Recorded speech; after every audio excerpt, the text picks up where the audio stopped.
Hello mga Mars, welcome back to my channel. Mga Mars, nagsalita na si Daniel Padilla tungkol sa kanila ni Kyla Estrada. Ayon yan sa website ng ABS-CBN mga Mars, sabi dito, quote in quote, basahin ko na lang po. 4 weeks now, rumors for a romance between Incognito lead stars Daniel Padilla and Kyla Estrada have been swirling around social media. In his weekly vlog, showbiz veteran OJ Diaz made a bold declaration that the two actors are already in a relationship.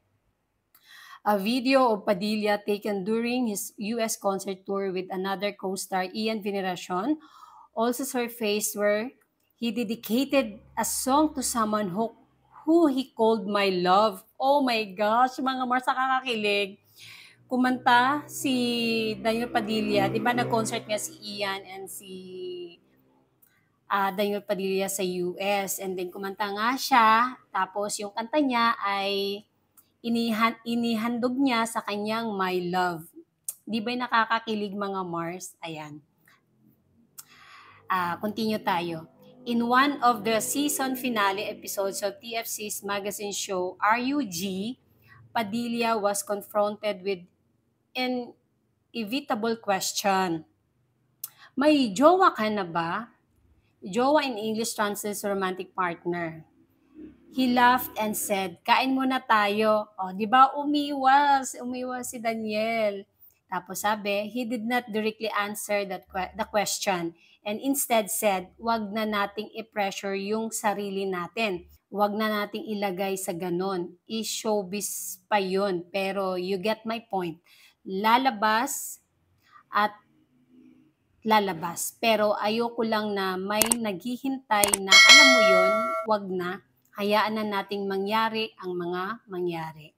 Wag nyo na muna kaming kulitin. Just let it be. Hayaan na lang nating mangyari ang mga bagay. And again, ayoko siyang maging showbiz eh. Well, di pa rin naman may iwasan, di ba? Pero may choice pa rin naman ako, di ba? But are you happy? We asked. Tanong sa kanya. Sagot ni Daniel, paano ako hindi magiging masaya galing lang kami sa isang masayang concert. Andito ako ngayon sa Korea with my family, my friends, celebrating life. Getting an award given to me by celebrating life. Given to me by the people who love me, di ba? So, anong rason para maging malungkot? He replied, yan ang sagot niya.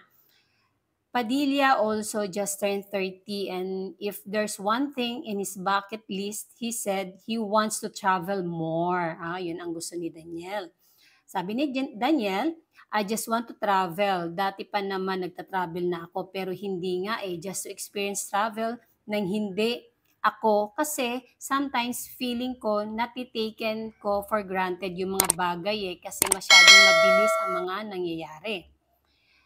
Sa pag-continue niya, sabi niya, pero kahapon nung nandun ako sa van before I go down the red carpet during the Seoul Drama Awards where he won Outstanding Asian Star, nagkaroon ako ng time to be by myself na parang naisip ko lang saan ba ako galing. May show ako for the people. Sobrang saya ng ginawa namin. Tapos umuwi ako, nag-impake. Ako lumipad to Korea with my mom, with Jordan. Kayo, how lucky are we to do that? Estrada, for her part, has been silent on the rumored romance. Yun yung kay Kyla. Her father, tapos ito nga, sabi dito sa ABS, her father, John Estrada, was already asked about it, but the Batang Quiapo star said, it's not my story to tell. Ito, na-share ko na to. Same with her mother, Janice de Belen. When news broke out, we reached out to her for clarification. You may recall months back in the middle of the Incognito run, there was a hush-hush about the romance but De Belen denied it. But this time, when we reached out to her, she said it's better to ask Kyla. Yun. Sa mga ganung sagot, yung pangalawang sagot ni Janice de Belen, na si Kyla na nga lang ang tanungin, Hindi siya magsasalita para sa anak niya. Gusto niya si Kyla ang magsasalita. Dito pa lang, alam mo nang totoo talaga na mag-boyfriend and girlfriend si Kyla and Daniel. Kahit dun sa mga binitawang salita ni Daniel na ayaw na niyang mag-showbiz, sabi nga niya, lalabas at lalabas rin naman, magiging showbiz, pero ayaw na lang daw, hayaan na lang daw. O, di ba? Ano pang ibig sabihin nun? O, di ba? So, ibig sabihin, ayoko siyang maging showbiz eh. Well, di pa rin naman may iwasan, di ba? Pero may choice pa rin naman ako. O, di ba? So, ayaw niya maging showbiz sa inyong mga pag-usapan. Anong ibig sabihin nun? Ibig sabihin, totoo nga na meron talaga sila ni Kyla and Daniel Padilla. And that's it, mga Mars. Thank you for watching this video. Please like, comment, share, and subscribe for more scoops. Bye!